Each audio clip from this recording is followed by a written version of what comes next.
যেটা চালায় নাই, সমস্ত প্রচেষ্টাগুলি তার ব্যর্থ হয়ে গেছে। তিনি যখন যে পরিকল্পনায় করেছিলেন, আল্লাহ রাব্বুল আলামিন সমস্ত কিছু রাসূল সাল্লাল্লাহু আলাইহি ওয়াসাল্লামকে জানিয়ে দিয়েছে।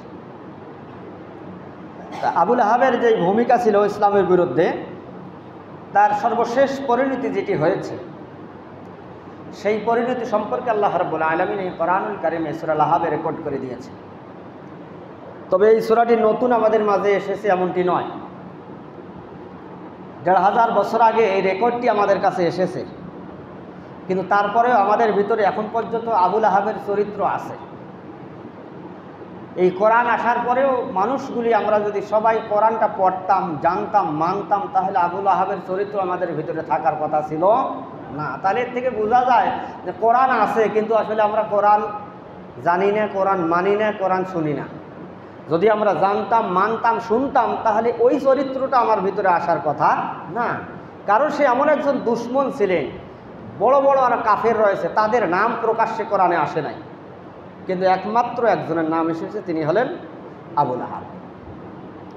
আবু লাহাব কী কী চেষ্টা করেছিলেন ইসলামকে ধ্বংস করার জন্য, এবং পরবর্তীতে তার পরিণতি কী হয়েছে, আমরা কোরআন থেকে সেটা জানার চেষ্টা করব ইনশাআল্লাহ। আল্লাহ রাব্বুল আলামিন জানিয়ে দিয়েছেন, তাব্বাত ইয়াদা আবি লাহাবি ওয়া তাব্বা মা আগনা আনহু মালুহু ওয়া মা কাসাবা সায়াসলা নারান যাতা লাহাব ওয়া মারাআতুহু হাম্মালাতাল হাতাব ফি জিদিহা হাবলুম মিন মাসাদ।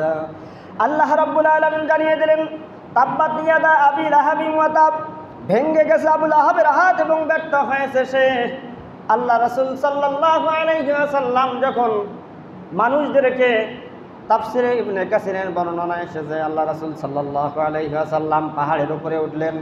পাহাড়ের উপরে উঠে ওই জনসম্প্রদায়গুলিকে ডাক দিলেন। ওই সম্প্রদায় লোকজনগুলিকে ডাক দিয়ে বলতেছেন, আমি যদি তোমাদেরকে বলি যে একটা শত্রু দল তোমাদেরকে আক্রমণ করার জন্য আসছে, তোমরা কি বিশ্বাস করবে? ওই সম্প্রদায়ের লোকজন বললেন, হ্যাঁ মুহাম্মদ, তোমার কথা আমরা বিশ্বাস করি। আল্লাহ রাসূল সাল্লাল্লাহু আলাইহি ওয়াসাল্লাম বললেন যে আসলে আল্লাহর গজব তোমাদের উপরে চলে আসতেছে, আল্লাহর আযাবকে তোমরা ভয় করো। এই কথা যখন বললেন, মানুষদেরকে যখন দাওয়াত দিলেন, বলেন যে আমি মুহাম্মদ সাল্লাল্লাহু আলাইহি ওয়াসাল্লাম আল্লাহর নবী, তোমরা কি বিশ্বাস করো?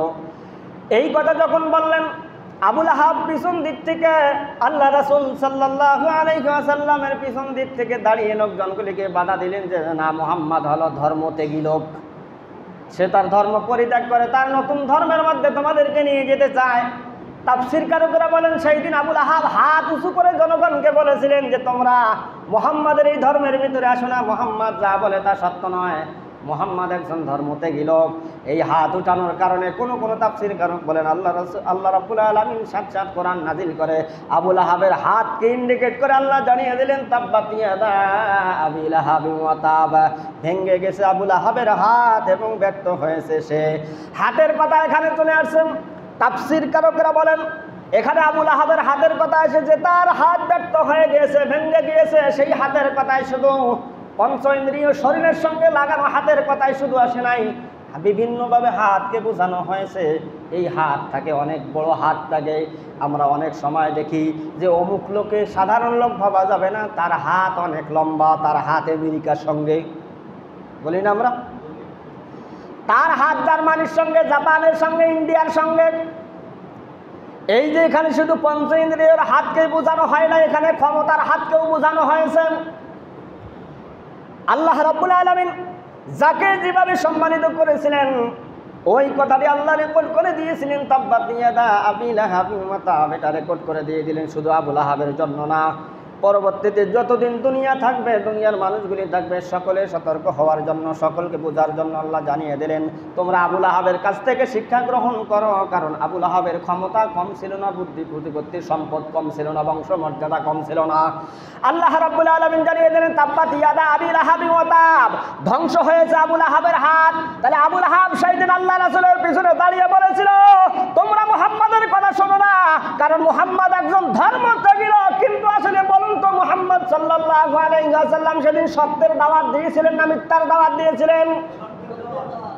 আবুল আহাব সেই দিন জানার পরেও পিছন দিক থেকে কেন বাধা দিয়েছিলেন? কারণ তার ক্ষমতার হাত শক্তিশালী ছিল। ক্ষমতার হাত শক্তিশালী থাকার কারণে এই ক্ষমতাটাকে অপপ্রয়োগ করে, অপব্যবহার করে জনগণকে উল্টা বুঝাইছিল।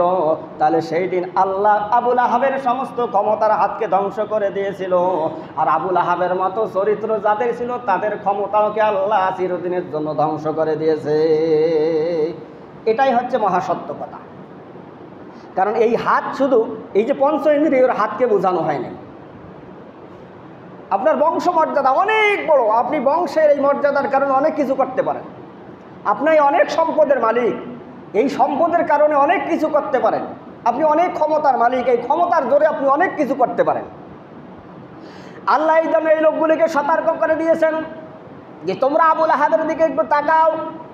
আবুল আহাবের সমস্ত কিছু ধ্বংস হয়ে গিয়েছে, আবুল আহাবের হাতকে ধ্বংস করে দিয়েছেন আল্লাহ রাব্বুল আলামিন। আবুল আহাবের আসল নাম ছিল, এখানে এই ব্যক্তিটা আবুল আহাব যিনি ছিলেন তেনার আসল নাম ছিল আব্দুল উজ্জা। তার না আসল নাম কি ছিল? আসল নাম ছিল আব্দুল উজ্জা। তাকে আবুল আহাব বলে ডাকার কারণ হলো গায়ের রং ছিল তার উজ্জ্বল, তার শরীরের রং যা ছিল উজ্জ্বল সাদা এবং সাদা লালে মেশানো। লাহাব বলা হয় আগুনের শিকাকে, আর এই আগুনের শিকার মতো সাদা এবং লাল বর্ণের শরীর থাকার কারণে তাকে আবুল আহাব বলে পরিচিত ছিলেন। আর এই কারণে এখানে তার আসল নামের পরিবর্তে ডাক নামে উল্লেখ করার কয়েকটি কারণ রয়েছে। এর একটি কারণ হচ্ছে এই যে মূল নামের পরিবর্তে তার ডাক নামেই সে বেশি পরিচিত ছিল। তার মূল যে নাম আব্দুল উজ্জা ছিল, কিন্তু এর চাইতে তার ডাক নাম যেটা ছিল আবুল আহাব, এই নামে বেশি পরিচিত ছিলেন তিনি। এই কারণে তার নামটা কোরআনে এই নামে এসেছে। দ্বিতীয় কারণ হচ্ছে তার একটি আব্দুল উজ্জা অর্থাৎ উজ্জার নামটি ছিল একটি মুশরিকি নাম। দ্বিতীয় নাম্বার কারণ আছে আব্দুল উজ্জা নামটি একটা মুশরিকি নাম ছিল, এই কারণে মুশরিকি এই নামটি আল্লাহ কোরআনে ব্যবহার করেননি। তৃতীয় নাম্বার আছে এই নামে উল্লেখ করা পছন্দ করা হয়নি। তৃতীয় কারণে সূরা তার যে পরিণতি বর্ণনা করা হয়েছে তার সাথে তার এ ডাক নামে বেশি সম্পর্কিত। এই সূরাতে তার পরিণতি সম্পর্কে যে ঘটনাগুলি বর্ণনা করা হয়েছে, আর এই বর্ণনার সাথে তার আবুল আহাব নামটি বেশি সম্পর্কিত। এই কারণে আল্লাহ রাব্বুল আলামিন কোরআনে আবুল আহাব নাম বলে ডাক দিয়েছেন। তাহলে তিনটা কারণে তার নাম ধরে আবুল আহাব নাম ধরে ডাক দিয়েছেন। এই কারণে তিনটা কারণে এখানে আরবি যে শব্দগুলি রয়েছে এর অর্থ কোনো কোনো তাফসীর কারকের মতে ভেঙে যাক আবুল আহাবের হাত, এবং এই শব্দের মানে রয়েছে সে ধ্বংস হয়ে যাক অথবা সে ধ্বংস হয়ে গেছে। কিন্তু আসলে এটা তার প্রতি কোনো ধিক্কার নয়, বরং এটা এক ভবিষ্যৎবাণী আল্লাহ রাব্বুল আলামিন জানিয়ে দিয়েছেন। এটা একটা ভবিষ্যৎবাণী আল্লাহ জানিয়ে দিয়েছেন যে ভেঙে গেছে আবুল আহাবের হাত, অর্থাৎ কিয়ামত পর্যন্ত তোমরা সতর্ক হও। এটা একটা ভবিষ্যৎবাণী আল্লাহ জানিয়ে দিয়েছেন। তাহলে এই যে ভবিষ্যৎবাণী আল্লাহ রাব্বুল আলামিন জানিয়ে দিলেন, ভেঙে গেছে আবুল আহাবের হাত, সে ব্যর্থ হয়ে গিয়েছেন।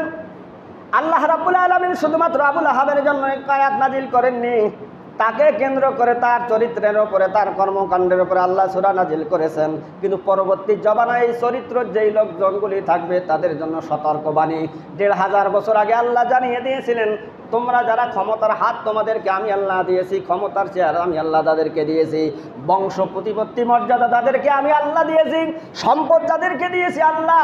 আল্লাহ রাব্বুল আলামিন বললেন তোমরা একবার আবুল আহাবের দিকে তাকাও, কারণ তার কোনো সম্পদ তার কোনো কাজে আসেনি, তার ক্ষমতা কোনো কাজে আসেনি, এমন কোনো ক্ষমতা তার ভিতরে ছিল না। সমস্ত ক্ষমতার অধিকারী তিনি ছিলেন, যখন যা বলতেন তাই হতো। কিন্তু আল্লাহ বললেন না, তার দেখো তার ক্ষমতার হাতকে মুহূর্তের মধ্যে আমি আল্লাহ চূর্ণ বিচূর্ণ করে দিয়েছি। অতএব এখান থেকে শিক্ষা নেওয়া দরকার, আল্লাহ যখন যাকে যেভাবে ক্ষমতা দেখ না কেন, ক্ষমতার অপব্যবহার করলে আবুল আহাবের মতো অবস্থা আল্লাহ সবারে করতে পারে না, না পারে। কারণ এর প্রমাণ আর বেশি দূর যাওয়া লাগবে না, ওয়াজ খুব সহজেই বোঝা যাচ্ছেন। আল্লাহ রাব্বুল আলামিন জানিয়ে দিলেন ওই ব্যক্তিগুলিকে আমি আল্লাহ রাব্বুল আলামিন ক্ষমতা দিয়েছিলাম, কিন্তু তারা ক্ষমতার অপব্যবহার করার কারণে তাদের সেই পরিণতি হয়েছিল। এবং তারা মনে করেছিল যে আমি তো অনেক সম্পদের মালিক, অনেক সম্পদের মালিক, এই সম্পদ দিয়ে আমি মন যা চাই তাই করতে পারবো। অন্যায় করে থাকলে সম্পদ যখন চলে আসবে, মামলা হলেও সম্পদ দিয়ে সেই মামলাটা আমি ধামাচাপা দিতে পারবো। কিন্তু আসলে এই পরিবেশ পরিস্থিতি এক সময় সব সময় থাকে না, কোনো সময় উল্টিয়ে যায় না, না যায়। কিন্তু যখন উল্টিবে সেই সময়টার দিকে লক্ষ্য করে হলেও নিজে ভালোভাবে চলা দরকার। এই জন্য মুসলমান বাংলাদেশের মানুষকে আর বেশি বোঝানোর দরকার নাই। কারণ বাংলাদেশের মানুষ অলরেডি বুঝে গিয়েছে যে আসলে জুলুম নির্যাতনের সীমা যখন অতিক্রম হয়ে যায় মানুষের অবস্থা কি হয় সেটা বাংলাদেশের মানুষের চাইতে অন্য কেউ আর ভালো বোঝার কথা না। এই জন্য মুসলমান এখন পর্যন্ত যতদিন আমরা বেঁচে থাকবো আল্লাহ যাকে যেভাবে সম্মান দেখ না কেন এই সম্মানটুকু রক্ষণাবেক্ষণ করতে হবে, অপব্যবহার করা যাবে না। যদি কেউ অপব্যবহার করে তাহলে আবুল আহাবের অবস্থা তাদেরও হবে, এতে কোনো সন্দেহ আছে? কারণ আবুল আহাব সেই দিন বলেছিলেন তার ক্ষমতার হাতকে অপব্যবহার করেছিলেন, আল্লাহ বলছেন তার হাতকে আমি ভেঙে চুরমার করে দিয়েছি, ক্ষমতার মসনদকে আমি আল্লাহ ভেঙে চুরমার করে দিয়েছি। মা আগনা আনহু মালুহু ওয়া মা কাসাব, তার ধন সম্পদ এবং যা কিছু সে উপার্জন করেছে তা তার কোনো কাজে লাগেনি। এই দিন আল্লাহ বললেন তার ধন সম্পদ যা কিছু উপার্জন করেছিল একটাও তার কোনো কাজে লাগছে না, এই সম্পদগুলি কোনো কাজে আসবে না। আজকে আমাদের সমাজের মধ্যে অসংখ্য সম্পদের পাহাড় যারা গড়িয়েছিলেন একটা সম্পদ আজকে তাদের কোনো কাজে আসতেছে। বাংলাদেশের সাধারণ জনগণগুলিকে সবচাইতে কষ্ট যিনি দিয়েছিলেন বিবি হারুন, আজকে হারুনের দিকে লক্ষ্য করে দেখেন তার অবস্থা কি। এত পরিমাণ সম্পদ তিনি অর্জন করেছিলেন, এত পরিমাণ ক্ষমতার অধিকারী ছিলেন, সময় পরিবর্তনের কারণে অল্প সময়ের ব্যবধানে সেখানে দেখা যাচ্ছে যে বিবি হারুনের কারণে গোটা দেশ আতঙ্কিত ছিল, কখন না জানি কাউকে গ্রেফতার করে গুম করে ফেলে। যাদের ভয়ে জনগণ ছিল কখন জানি কলারটা ধরে পকেটের ভিতরে গাঞ্জার পুরিয়া ঢুকাই দিয়ে বলে গাঞ্জা সহ গ্রেফতার করা হয়েছে। সমস্ত মানুষগুলি ভয়ে ছিল যে কখন জানি গ্রেফতার করে নিয়ে যাওয়ার পরে 7 আপের বোতলে লাল টেপ পেঁচায়া মিডিয়ার সামনে নিয়ে গিয়ে বলা হয় যে পেট্রোল বোম সহকারে গ্রেফতার করা হয়েছে। এই ভয় যাদের ভিতরে ছিল সেই সময় পরিবর্তন হয়ে দেওয়ার কারণে, আল্লাহ ক্ষমতার মসনদ থেকে ফিরাই দেওয়ার কারণে আজকে লক্ষ্য করে দেখুন সেই দিন বিবি হারুন যখন এয়ারপোর্ট থেকে গ্রেফতার হলো, ছাত্র জনতা আর্মির গাড়ির উপরে উঠে বিবি হারুনের মুখ লক্ষ্য করে লাথি মারতেছে। বিবি হারুনকে বাঁচানোর মতো আর কেউ এই বাংলাদেশে নাই। তাহলে কার জন্য আপনি এগুলি করলেন? যার জন্য এত কিছু করলেন সেই তো আপনাকে ছেড়ে গিয়েছে। অতএব আল্লাহর জমিনে যদি বসবাস করতে হয় মা আগনা আনহু মালুহু ওয়া মা কাসাব, সম্পদ আল্লাহ দিয়েছে, অতএব সম্পদটা আপনি সঠিক কাজে লাগান, ক্ষমতা আল্লাহ দিয়েছে আপনি সঠিক কাজে লাগান। কারণ এই কথাগুলি যদি আমরা না মানি কিয়ামতের ময়দানে ধরা খাইতে হবে, দুনিয়াও আপনাকে অপমানিত লাঞ্ছিত হওয়া লাগবে, এতে করে কোনো সন্দেহ আছে? কোনো সন্দেহ?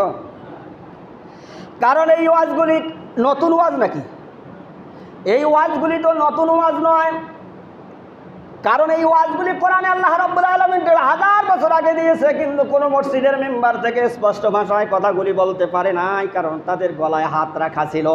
কিন্তু আসলে মুসলমান মনে রাখতে হবে কথা যখন বলা শুরু করবে, কথা যখন বলা শিখে, তখন আপনি 1000 চেষ্টা করেও কথা বন্ধ করা যায় না। কিন্তু আসলে মুসলমান এই জমানায় সত্য কথা বলতে গেলে, হক কথা বলতে গেলে আমরা অনেক সময় বলি উনি দলীয় নেতা, উনি হক কথাগুলি বলবেন না। হক কথা বলতে গেলে দল করা লাগে না, হক কথা বলতে গেলে দলের কোনো ব্যানার লাগে না, হক কথা বলতে গেলে হিম্মত লাগে, সাহস লাগে, ইমানি শক্তি লাগে, দল লাগে না। এটাই তো মহাসত্য কথা। হক যদি আপনি বলতে চান, হক কথা যদি আপনি বলতে চান, আপনি তো একজন বিবেক সম্পন্ন লোক, এখানে দল করা লাগে না, দলীয় কোনো ব্যানার লাগে না, এটা হিম্মতের দরকার আছে। কিন্তু সব মানুষের তো আর সমান হিম্মত নয়। কারণ 1500 টাকা বেতনে চাকরি করে মেম্বার থেকে যদি এই হক কথাগুলি বলে, পরে শুক্রবার থেকে চাকরি আর থাকবে না। এই ভয়ে অনেক ইমাম কথা বলতে পারে নাই, জনগণ হক কথা থেকে বিরত ছিল, জনগণ হকগুলি জানতে পারে নাই। কিন্তু আল্লাহ বললেন না, মা আগনা আনহু মালুহু ওয়া মা কাসাব, সমস্ত মানুষগুলি জেনে রাখা উচিত যে সম্পদ কোনো কাজে আসে নাই। সেই দিন আবুল আহাব যখন ধ্বংস হয়ে গিয়েছিল, তার উপার্জন করেছে যা কিছু, কোনো কিছু আসে নাই। এবং সেখানে আবুল আহাব ছিল হারকুপ অর্থলোলুপ। ইবনে আসির বর্ণনা হতে জাহিলি যুগের একবার তার বিরুদ্ধে অভিযোগ আনা হয়েছিল যে সে কাবা শরীফের কোষাগার থেকে 2টি সোনার হরিণ চুরি করে নিয়ে গিয়েছেন। যদি পরবর্তী পর্যায়ে এই হরিণ দুটি অন্য একজনের কাছ থেকে উদ্ধার করা হয়েছে, তবু তার বিরুদ্ধে অভিযোগ আনার ফলে তার সম্পর্কে মক্কার লোকজন এমনভাবে উপলব্ধি করা যায় যে তার ধনাঢ্যতা সম্পর্কে কাজী রশিদ ইবনে জুবায়ের তার বলেছেন যে আসলে তার এত পরিমাণ সম্পদ ছিল, এত পরিমাণ সম্পদের মালিক ছিলেন তিনি। এই বর্ণনা থেকে বোঝা যায়, কিন্তু তারপরে সম্পদ আবুল আহাবের কোনো কাজে এসেছিল। তাহলে মুসলমান একটাবার একটু চিন্তা করা দরকার। অবৈধ পন্থায় আপনি সম্পদের পাহাড় কাটতে পারেন, অবৈধভাবে আপনি লক্ষ কোটি টাকার মালিক হতে পারেন, কিন্তু মুহূর্তের মধ্যে এমন ঝড় আসতে পারে আপনার আসল সহকারে সব চলে যাইতে পারে না পারে। তাহলে এত কিছু করে যত সম্পদ জমিয়েছে বলুন তো এই সম্পদগুলি এখন কার হাতে? সবচাইতে ক্ষমতাবান ব্যক্তি আমির হোসেন আমু সেই দিন যখন গ্রেপ্তার হলো, তার বাড়ি থেকে 5 কোটি টাকা সহ গ্রেপ্তার করেছে, তার বাড়ি থেকে 5 কোটি টাকা বের হয়েছে। অথচ বাংলার জনগণ খাইতে পারে না, 60 টাকা চালের কেজি খাইতে পারে না, আর টাকা তাদের বাড়িতে স্টক করা থাকে। কিন্তু আসলে মুসলমান আল্লাহ বলছেন এই কারণে তোমাদের কোনো সম্পদ সেই দিন কোনো কাজে আসবে না যখন আল্লাহ পাকড়াও করবেন। আল্লাহর গজব যখন চলে আসবে কোনো সম্পদ তোমাদের কোনো কাজে আসবে না। তাহলে মুসলমানের পরেও যদি শিক্ষা গ্রহণ না করে, বাংলার মুসলমান যদি এর পরেও না বুঝে, তাহলে মুসলমান এদেরকে বোঝানোর মতো কোনো ক্ষমতা নাই।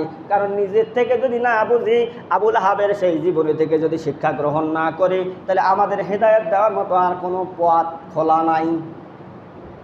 মানে এই মানুষগুলি যদি এখন পর্যন্ত না বোঝে যে যারা ক্ষমতার অপব্যবহার করে, সম্পদের অপব্যবহার করে, তাদের পরিণতি কি হয়, এটা যদি এখন পর্যন্ত আমরা উপলব্ধি করতে না পারি, তাহলে ওকে ওয়াজ করি ভালো করা সম্ভব নয়। মৌলবি পিসি খিলাইলেও সে বুঝবে না। এই জন্য আল্লাহ রাব্বুল আলামিন জানিয়ে দিলেন সায়াসলা নারান যাতা লাহাব, অবশ্যই সেই লেলিহানা গুণে নিক্ষিপ্ত হবে। আল্লাহ রাব্বুল আলামিন বললেন তার ক্ষমতার হাত চূর্ণ বিচূর্ণ করে দিয়েছেন, তার সম্পদ কোনো কাজে আসে নাই, এবং তার পরবর্তী যে স্টেপ যেটা হবে তার আল্লাহ রাব্বুল আলামিন বললেন সায়াসলা নারান যাতা লাহাব, অবশ্যই সে লেলিহান আগুনের মধ্যে নিক্ষিপ্ত হবে। ওমরাতুহু হাম্মালাতাল হাতাব, এবং তার সাথে তার স্ত্রীও লাগানো ভাঙ্গানো চগলখুরি করে বেড়ানোর কাজে লিপ্ত ছিল। আল্লাহ রাব্বুল আলামিন শুধু আবুল আহাবের কথা এখানে বলেন নাই, তার স্ত্রীর কথাও বলেছেন। আবুল আহাবের স্ত্রীর নাম ছিল আরদাজ উম্মে জামিল। এই উম্মে জামিল ছিল তার ডাক নাম। সে ছিল আবু সুফিয়ানের বোন। রাসূল সাল্লাল্লাহু আলাইহি ওয়াসাল্লামের সাথে শত্রুতার ব্যাপারে তার স্বামী আবুল আহাবের চাইতে কোনো অংশে কম ছিল না। হযরত আবু বকর রাদিয়াল্লাহু তাআলা আনহু তার মেয়ে হযরত আসমা রাদিয়াল্লাহু তাআলা আনহা বর্ণনা করেছেন, এই সূরাটি নাজিল হবার পর উম্মে জামিল যখন এটি শুনলেন, সে ক্রোধে ক্ষিপ্ত হয়ে রাসূল সাল্লাল্লাহু আলাইহি ওয়াসাল্লামের খোঁজে বের হলেন। তার সাথে মুঠোয় পাথর ভরা ছিল। উম্মে জামিল এই যে আবুল আহাবের স্ত্রী যখন বের হয়ে গেলেন, এই সূরা যখন নাজিল হলেন, আল্লাহ রাব্বুল আলামিন যখন আবুল আহাবের এই ধিক্কারগুলি জানিয়েছেন, তার সঙ্গে তার স্ত্রীকেও জানিয়েছেন, বর্ণনা জানিয়েছেন। এই সূরা নাজিল হওয়ার পরে আবুল আহাবের স্ত্রী সেই দিন হাতের মুঠো করে পাথর নিয়ে বের হলেন, যে তিনি জনসম্মুখে গিয়ে মানুষদেরকে জিজ্ঞাসা করতেছেন যে মুহাম্মদ নাকি আমাদেরকে গালিগালাজ করতেছে। মানে হাতের মুঠোয় পাথর নিয়ে বের হইলেন যে আল্লাহ রাসূল সাল্লাল্লাহু আলাইহি ওয়াসাল্লামকে আঘাত করার জন্য, যে সে নাকি আমাদেরকে গালিগালাজ করতেছে। হযরত আবু বকর রাদিয়াল্লাহু তাআলা আনহুর মেয়ে হযরত আসমা রাদিয়াল্লাহু তাআলা আনহা হাদিসটি বর্ণনা করেছেন যে উম্মে জামিল তখন হাতের মুঠোয় পাথর নিয়ে বের হয়েছেন আল্লাহ রাসূল সাল্লাল্লাহু আলাইহি ওয়াসাল্লামকে খোঁজার জন্য। সেই দিন তারা বলেছিলেন যে কাবার, এই কাবা ঘরের মালিকের শপথ করে বলছি, আল্লাহ রাসূল কখনো কাউকে কোনো গালিগালাজ করেনি, কারণ তোমাদের কর্মের ফল হিসেবে আল্লাহ যা নাজিল করেছেন সেটাই মুহাম্মদ সাল্লাল্লাহু আলাইহি ওয়াসাল্লাম বলছেন, অন্য কিছু না। তাহলে এই ব্যক্তিটি আবুল আহাবের স্ত্রীরও কাজ ছিল এটি। কারণ এখানে দেখা গেলেন আবুল আহাব যেই বিরোধিতাটা করেন, আবুল আহাবের স্ত্রীর কাজ ছিল এখানে এক পক্ষকে এক কথা বলা আর এক পক্ষকে আর এক কথা বলা।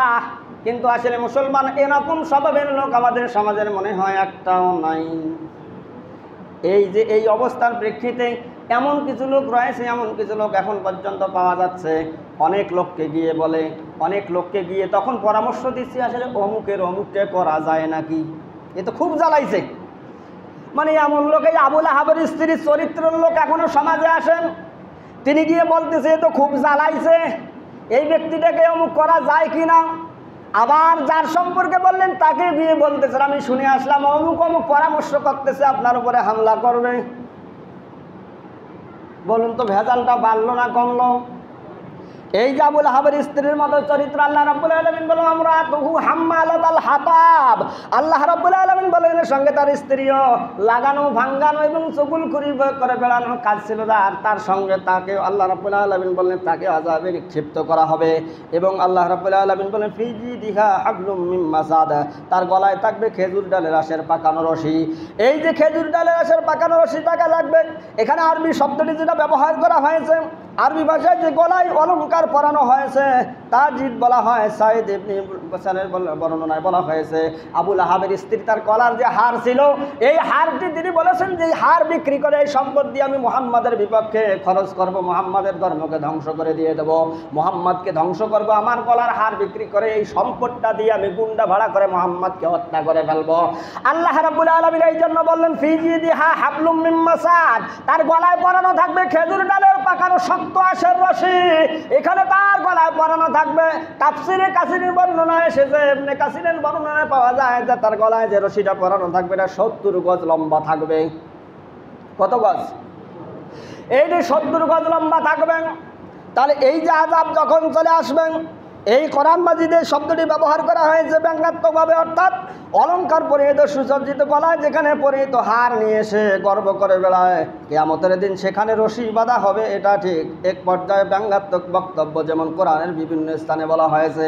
কারণ ওই হার যেই গলায় পড়েছিল আল্লাহ বললেন যেই হার খুলে বিক্রি করে মুহাম্মাদের পিছনে ব্যয় করার জন্য ঘোষণা দিয়েছিল, আল্লাহ বলেন আমি আল্লাহ রাব্বুল আলামিন আগুনের হার তার গলায় পরা দিয়ে টানতে টানতে জাহান্নামের দিকে নিয়ে যাব। তাহলে মুসলমান আপনার যদি এখন পর্যন্ত হুঁশ না হয়, আল্লাহ রাব্বুল আলামিন যেটা জানিয়ে দিলেন যে এই ব্যক্তিগুলিকে আমি আল্লাহ রাব্বুল আলামিন আবুল আহাবের চরিত্র কোরআনে তুলে ধরলেন মানুষদেরকে বোঝার জন্য, মানুষদেরকে জানার জন্য। এরপরে যদি মানুষ যদি না বুঝে, মানুষ যদি ফিরে না আসে, তাহলে আমাদের চাইতে হতভাগা কপাল পোড়া মানুষ দুনিয়ার জমিনের একজনও নাই। কারণ এই মানুষগুলির উপরে এই সূরাটিতে আল্লাহ রাব্বুল আলামিন আবুল আহাবের যে চরিত্রটি তুলে ধরেছেন, যে তার সঙ্গে সঙ্গে তার সমস্ত ক্ষমতার হাতকে আল্লাহ ধ্বংস করে দিয়েছেন। সেই দিন তার সম্পদ কোনো কাজে আসে নাই। আসছে? আবুল আহাবের সেই দিন কোনো সম্পদ কোনো কাজে আসে নাই। আজকে আমাদের আবুল আহাব যখন চলে গেল তখন কোনো কিছু নিয়ে যেতে পারছে? কোনো কিছু নিয়ে যেতে পারেনি। আল্লাহ এই কথা 1500 বছর আগে জানিয়ে দিয়েছেন, 1500 বছর আগে জানিয়ে দিয়েছেন যে আসলে আবুল আহাব তার সম্পদ কোনো কাজে আসবে না। এবং তার চেলা চামুন্ডা যেগুলি ছিল, তার স্ত্রী যেগুলি ছিল, তাহলে আবুল আহাবের ক্ষেত্রে আল্লাহ বললেন তার স্ত্রীও তার সঙ্গে ছিল। আর এনার পিছনেও যারা ছিল, একটাও আজকে বাঁচার কোনো উপায় আছে নাকি? তাহলে 1500 বছরের ওয়াজ 2024 সালে মিলল কেমনে আজকের ঘটনা? আল্লাহ জানেন না না জানেন? তাহলে আজকে কি ঘটবে আল্লাহ সেটা আগে জানেন। আল্লাহ 1500 বছর আগে কোরআনে রেকর্ড করে দিয়েছেন। কারণ জুলুমের সীমা থাকা দরকার। আবুল আহাব যেই জুলুম করেছিল, জুলুমের অবসান আল্লাহ ঘটিয়েছেন। আবুল আহাবের উত্তরসূরিরা যেভাবে জুলুম করুক না কেন, এই জুলুমের অবসান আল্লাহ একদিন না একদিন ঘটাবেন। তবে ধৈর্য ধারণ করতে হবে। মুসলমানেরা যেই পরিমাণ ধৈর্যের পরিচয় দিয়েছে, ধৈর্য ধারণ করেছে। কারণ মুসলমান যদি প্রতিশোধ পরায়ণ হতো, আমরা যদি প্রতিশোধ পরায়ণ হতাম, তাহলে বাংলাদেশে আর কোনো লোক খুঁজে পাওয়া যাইতো না, অর্ধেক লোক মারা যাইতো না। কিন্তু এটি আল্লাহ রাসূলের চরিত্র না। আল্লাহ রাসূল সাল্লাল্লাহু আলাইহি ওয়াসাল্লাম যখন মক্কা বিজয় করলেন, মক্কা বিজয় করার পরে সাধারণ ক্ষমা ঘোষণা করে দিয়ে দিলেন। এই লোকগুলিকে শুধরানোর জন্য সুযোগ করে দিয়ে দিলেন, সাধারণ ক্ষমা ঘোষণা করে দিয়ে দিলেন। তোমরা যা করেছো নিজের এই কর্মের জন্য অনুতপ্ত হও, অনুশোচনা করো। কারণ যেই কর্মকাণ্ডগুলি তোমরা ঘটিয়েছে এখন পর্যন্ত তোমরা যদি অনুতপ্ত হও, অনুশোচনা করে নিজে যদি ফিরে আসো, এখন পর্যন্ত সুযোগ আছে। কিন্তু আসলে মুসলমান আমাদের ভিতরে যদি অনুশোচনা না জন্মে, অনুতপ্ততা যদি না আসে, তাহলে ওই ব্যক্তি কোনোদিন হেদায়েত পাওয়া সম্ভব না। কারণ জানা দরকার, কারণ আপনার হাত দিয়ে আপনি যত ক্ষমতার অপব্যবহার করছেন, যত লোককে আপনি কষ্ট দিয়েছেন, যত লোকের চোখের পানি ঝরিয়েছেন, যত লোককে আপনি রাতের ঘুম হারাম করেছেন, তারা যদি তার প্রতিশোধ আপনার উপরে নেয়, আপনার বংশ নির্বংশ হয়ে যাবেই, হবে না? কারণ মানুষের এই যে বাংলাদেশের যে ঘটনাগুলি ঘটেছে, এটি আসলে কেউ চায় নাই। শুধুমাত্র ছাত্র জনতায় যে এই ঘটনা ঘটাইছে এমনটা কিন্তু না। এখানে কিছু মানুষের ক্ষোভ, রাগ, ক্ষোভ, ছাত্ররা তাদের রক্তের গরমে তাদেরকে কন্ট্রোল করতে পারেনি। আর সাধারণ জনগণ তাদের মনের ভিতরে রাগ ক্ষোভের কারণে নিজেকে কন্ট্রোল করতে পারে না। কারণ মানুষের ক্ষোভটা কিন্তু অনেক বড় একটা জিনিস, রাগটা কিন্তু অনেক বড় একটা জিনিস। কারণ যে কথাগুলি মানুষ প্রকাশ্যে বলতে পারে না, মানুষের বলা কথাগুলি, মানুষের অধিকার যখন প্রয়োগ করতে পারে না, বলতে পারে না, নির্দ্বিধায় বলতে পারে না, এই কষ্টটা কিন্তু ভিতরের কষ্টটা মানুষকে অনেক পুড়ে পুড়ে মারে। কেউ কারো কষ্টের কথাগুলি কারোর সঙ্গে যদি শেয়ার করার সুযোগ থাকে, কিছুটা হলেও তার মাইন্ডটা ফ্রেশ হয়। কিন্তু যখন এই কষ্টের কথাগুলি কারোর সঙ্গে শেয়ার করতে পারে না, তখন কিন্তু তার কষ্টটা ধীরে ধীরে পুষতে পুষতে অনেক বড় হয়ে যায়। আর এই কষ্টের ফল, এগুলি কষ্টগুলি পাইতে পাইতে মানুষ এতটা ক্ষিপ্ত হয়ে গিয়েছিল, এই ক্ষিপ্তের ফল আজকে এটাই প্রয়োগ হয়েছে। এই জন্য মানুষের উপরে, আমরা মুসলমান, এরপরে আমি অনুরোধ করব, যেহেতু এখানে আল্লাহ রাসূল সাল্লাল্লাহু আলাইহি সাল্লাম মক্কা বিজয়ের পরে সাধারণ ক্ষমা ঘোষণা করেছে, এই জন্য আমাদের উচিত সমস্ত ভেদাভেদ ভুলে গিয়ে, সমস্ত হিংসাবিদদের সমস্ত কষ্ট ভুলে গিয়ে সবাইকে মাফ করে দেওয়া। এটি হচ্ছে মুসলমানদের অন্যতম চরিত্র। কারণ আমাদের এর থেকে শিক্ষা নেওয়া দরকার যে ক্ষমতা সারা জীবন থাকে না, সারা জীবন থাকবেও না। কারণ আমি এখানে তারপরে কিছু না কিছু কথা বলার চেষ্টা করেছি, তারপরে সঠিকভাবে বলতে পারি নাই। কারণ যেদিন আপনাদের এখানে যে শুক্রবারে নামাজ পড়াইতে আসছি, আমি বের হওয়ার সময় নিয়ত করে আসছি হয়তো বা আজকের শুক্রবারটাই শেষ শুক্রবার। কারণ আমিও তো এই দেশের একজন স্বাধীন নাগরিক, আমি বলতে পারিনি। এটি আমার ব্যর্থতা, যেমনি আমাকে যারা বাধ্য করাইছিল তাদেরও দায়বদ্ধতা আছে। কারণ এই মানুষগুলির কষ্ট, আপনার ক্ষমতা যতটুকু ক্ষমতা দিয়েছে আল্লাহ, আপনি এই ক্ষমতাটা সঠিক কাজে ব্যবহার করেন, আল্লাহ আপনাকে সম্মান দিবে। রিসেন্ট এই যে 23 সাল চলে গেল, এই 23 সালেও মনে করেন এলাকায় যে আমরা যে অবস্থা করেছিলি, আমাদের একটু বোঝা দরকার যে আসলে আমরা আজকে এখানে আসি, আগামীকালকে আমাকে থাকতে হবে। আল্লাহ যদি আরও 50 বছর আমাকে হায়াত দেয়, সেই 50 বছর আমরা এই ভাইগুলির সঙ্গে আমাদেরকেই থাকতে হবে।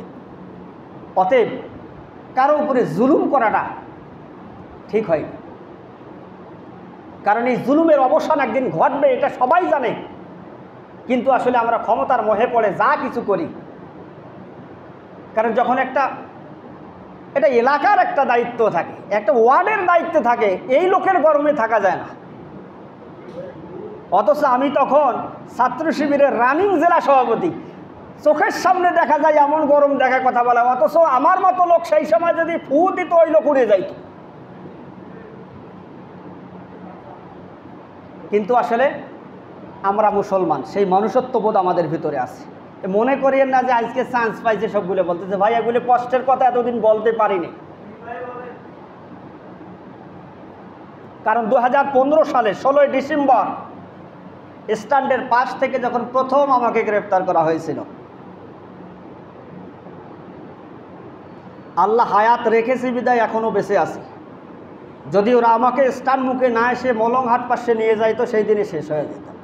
কিন্তু হায়াত রেখেছে বিধায় এখন পর্যন্ত বেঁচে আছি। সেদিন রাত্রে মানুষ এত নিকৃষ্ট হতে পারে, সেই দিনের কথাগুলি মনে পড়লে কষ্ট লাগে। যে তাদের কাছে আমি নামাজের জন্য একটা বিছানা চেয়েছিলাম, যে একটা চাদর বা যে কিছু আলাদা একটা নামাজের জন্য দেন। এই নামাজ পড়ার জন্য যায় নামাজটুকু পর্যন্ত তারা দেয় নাই। ঠান্ডার সময়, সেই সময় প্রচুর ঠান্ডা, আমার শরীরে একটা ব্লেজার ছিল, সেই ব্লেজারটা খুলে বিছিয়ে নামাজ পড়েছি।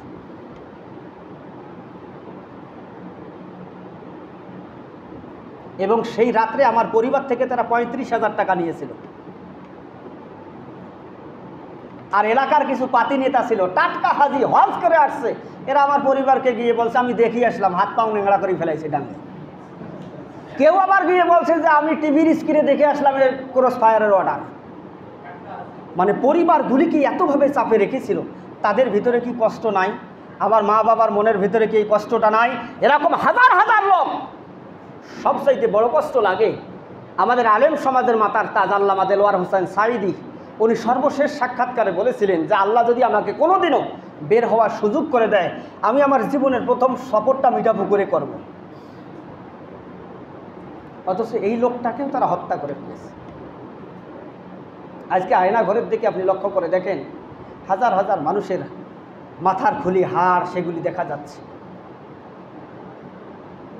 মানে মানুষ মনে, বাংলাদেশের জনগণগুলিকে আমাদের মানুষ মনে হয় নাই। আমি এই কথা বুঝার জন্য এই কারণে বলতেছি ভাই, নিজের ডোল নিজে পিটাই জিতে বুঝার জন্য বলতেছি যে আপনি এত কিছু করলেন কিন্তু থাকতে পেরেছেন। আবুল আহাব এত কিছু করেছে, থাকতে পেরেছে। অতএব ভবিষ্যতে শিক্ষা গ্রহণ করার জন্য আমি আমার ভাইদের উদ্দেশ্যে অনুরোধ জানাচ্ছি যে ভবিষ্যতে আল্লাহ যাকে যে সম্মানটুকু দেখ না কেন, যেখানেই নিয়ে যাক না কেন, সঠিক কাজে লাগানো দরকার। নয়তোবা আপনার আমার জন্য আগামীতে করুণ পরিণতি অপেক্ষা করতেছে। এই জন্য আমি অনুরোধ করব, আমরা কখনো কোনো মানুষকে অন্যায়ভাবে কষ্ট দেওয়ার চেষ্টা করব না, এবং আমাদেরকে সজাগ থাকতে হবে। এই ছাত্র জনতার যে রক্তের বিনিময় আবারও নতুন করে দেশ স্বাধীন হয়েছে, এই স্বাধীনতাকে নষ্ট করার জন্য কিছু কুচক্রী মহল, এরা সুযোগ নিয়ে কিছু ধ্বংসাত্মক কার্যক্রম পরিচালনা করার চেষ্টা করতেছে। যেমন হিন্দুদের মন্দির, হিন্দুদের বাড়ি, বিভিন্ন ব্যবসা প্রতিষ্ঠান বা যারা সেই সময় ক্ষমতায় ছিল সেই লোকগুলি ব্যবসা প্রতিষ্ঠান বাড়িতে হামলা করে এগুলি মানে জনগণের সামনে তুলে নিয়ে আসতেছে যে যারা এতদিন কষ্ট পাইছে তারা এগুলি করতেছে। আমাদের সবাইকে সজাগ থাকতে হবে। না, আমরা আমাদের পক্ষে থেকে আমাদের ভাইদেরকে সাধারণ ক্ষমা ঘোষণা করছি, কারো উপরে আমাদের কোনো হিংসা বিদ্বেষ নাই। তারা যা করেছে আল্লাহ যেন তাদেরকে বোঝার সুযোগ করে দেয়। তবে আমরা যেহেতু এই সমাজে বসবাস করি, আমার এই সমাজটা, এই দেশটা আমার, এই দেশটা আমাদেরকে সাজাতে হবে। অতএব আমার প্রতিবেশী কোনো ভাইয়ের যেন কোনোভাবে ক্ষতি না হয়, সেটা না আমার দ্বারা না অন্য কারো দ্বারা। এই জন্য আমাদের প্রত্যেককে সজাগ থাকতে হবে, আরও কিছুদিন থাকতে হবে। যতক্ষণ না পর্যন্ত আইন শৃঙ্খলাটা নিয়ন্ত্রণে না আসে, ততদিন পর্যন্ত আমাদের প্রত্যেককে একটু সজাগ থাকতে হবে। কোনোভাবে যেন আমাদের পার্শ্ববর্তী সংখ্যালঘু যারা বসবাস করতেছে তাদের উপরে যেন কোনো জুলুম, তাদের উপরে যেন কোনো হামলা না আসে, এবং আমাদের উপরে যত হিংসা বিদ্বেষ ছিল সব আমরা ভুলে যাই। আমরা সকলেই ভাই ভাই একাত্মতা পোষণ করে আমরা আমাদের এই দেশটাকে আবার নতুন করে সাজাতে যাই। আমাদের অবস্থা থেকে আমরা ফিরে আসতে চাই, যাতে যেন আগামীতে আবুল আহাবের মতো অবস্থা আমাদের না হয়। আল্লাহ যেন আমাদের সকলকে বুঝার তৌফিক দান করে, এবং আমরা যেন সকলেই মিলে কাঁধে কাঁধ মিলিয়ে আমাদের এই দেশটাকে আবারও সুন্দর করে সাজাতে পারি। এবং আল্লাহ যে কোরআনে যেই আবুল আহাবের চরিত্র তুলে ধরেছেন, এই চরিত্র থেকে আমরা যেন বিরত থেকে আমাদের বাকি জীবনটুকু চালাতে পারি। আল্লাহ আমাদের সকলকে সেই তৌফিক দান করুক। সকলে বলে আল্লাহুম্মা আমিন। ওয়া আখিরু দাওয়ানা আলহামদুলিল্লাহি রাব্বিল আলামিন। আসসালামু আলাইকুম ওয়া রাহমাতুল্লাহি ওয়া বারাকাতুহু।